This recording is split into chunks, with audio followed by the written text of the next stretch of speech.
आजादी के पहले की वो लड़ाइयाँ जो आपने कभी सुनी भी नहीं होगी, ना कभी पढ़ी होगी। आज भरी जवानी में लड़के प्यार के लिए अपनी नस काट देते हैं, पर वो एक जमाना था जब लड़के अपना पूरा जीवन देश के लिए न्यौछावर कर देते थे।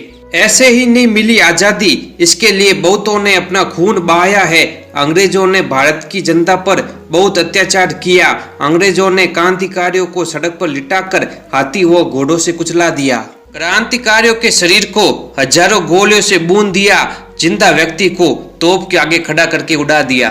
अंडमान निकोबार की जेलों में दिन रात उन पर अत्याचार होता था, उन्हें तड़पाया जाता था।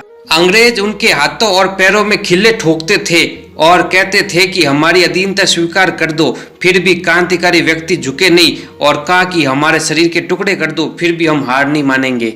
शहीद भगत सिंह जैसे हजारों वीरों को जेल में डाला, फिर भी वो झुके नहीं। हंसते हंसते फांसी का फंदा चूम लिया। बुजुर्गों से लेकर बच्चे व महिलाओं व पुरुषों ने आजादी की लड़ाई लड़ी। सड़कें खून की बरसात से डूब गई। लाखों लोगों के घरों के चिराग मिट गए, फिर भी उन्होंने हिम्मत नहीं हारी। अंग्रेजों से कहा कि यह देश हमारा है, हम गुलामी की बेड़ियां तोड़ के रहेंगे। एक बेटा शहीद होगा तो दूसरा बेटा आगे आएगा।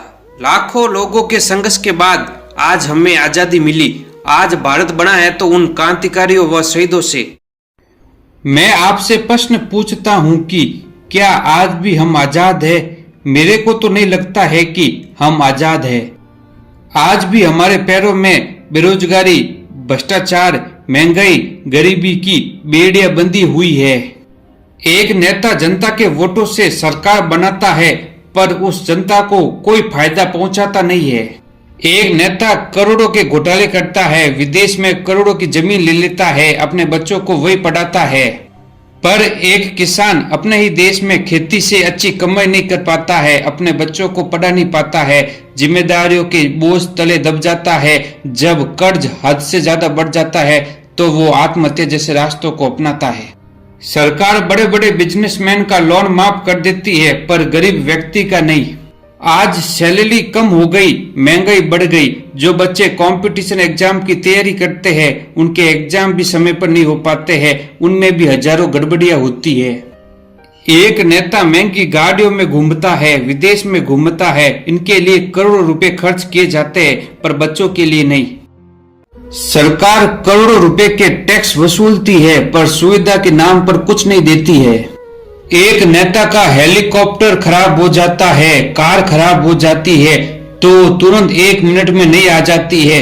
वही कोई स्कूटर पुरानी है, उसकी मरम्मत कभी नहीं होती है और एक दिन उसकी छत गिर जाती है और छोटे बच्चे मर जाते हैं।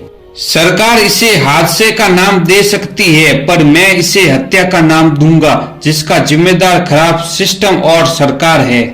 छोटे बच्चों की जान चली गई, माँ बाप की उम्मीद व उनके सपने टूट गए, घरों के चिराग मिट गए, उनका यह दर्द कोई नहीं समझ सकता है। आज बेरोजगारी इतनी है कि पढ़े लिखे लोगों को ढंग की नौकरी नहीं मिल पा रही है। सरकारी नौकरी में कंपटीशन तो है, उससे ज्यादा प्राइवेट नौकरी में कंपटीशन है। एक समय था जब हमारा देश सोने की चिड़िया थी, हर व्यक्ति के पास सोना था, मंदिर सोने से भरे हुए थे, लोग घरों के ताले भी नहीं लगाते थे। पहले भारत को अरबों ने लूटा, फिर मुगलों ने, फिर अंग्रेजों ने लूटा और भारत के लोगों को गुलाम बनाया। और उस समय का राजतंत्र आपसी झगड़ों में लगा हुआ था। किसी व्यक्ति ने कहा है कि अगर भारत में जब पहली बार अरब आक्रमण करने आए तब पूरे भारत के लोगों ने उसका विरोध किया होता, उन पर हमला किया होता, तो भारत आज भी सोने की चिड़िया होती। मुगलों ने और अंग्रेजों ने भारत के लोगों को आपस में लड़ाया और उसका फायदा खुद उठाते थे। और आज भी हमें आपस में लड़ाकर वोटों की राजनीति होती है। हिंदू धर्म खुद आगे जातियों में बट गया और लोग आपस में लड़ रहे हैं और इसका फायदा दूसरे लोग उठा रहे हैं। इस देश की आजादी में सबसे बड़ा योगदान देश की जनता ने दिया। सबसे पहले अंग्रेजों की गोली भारत की जनता ने खाई और आज यही जनता महंगाई, भ्रष्टाचार, बेरोजगारी के नीचे दबती जा रही है। आज देश में ऐसी कोई पार्टी नहीं है जो 100% देश की जनता के बारे में सोचे, देश के बारे में सोचे। सब में मिलावट है, सब में खोट है। आज भारत को शहीद भगत सिंह, सुभाष चंद्र बोस जैसे नेताओं की जरूरत है, जो फिलहाल मुझे अभी तक कोई नजर नहीं आ रहा है।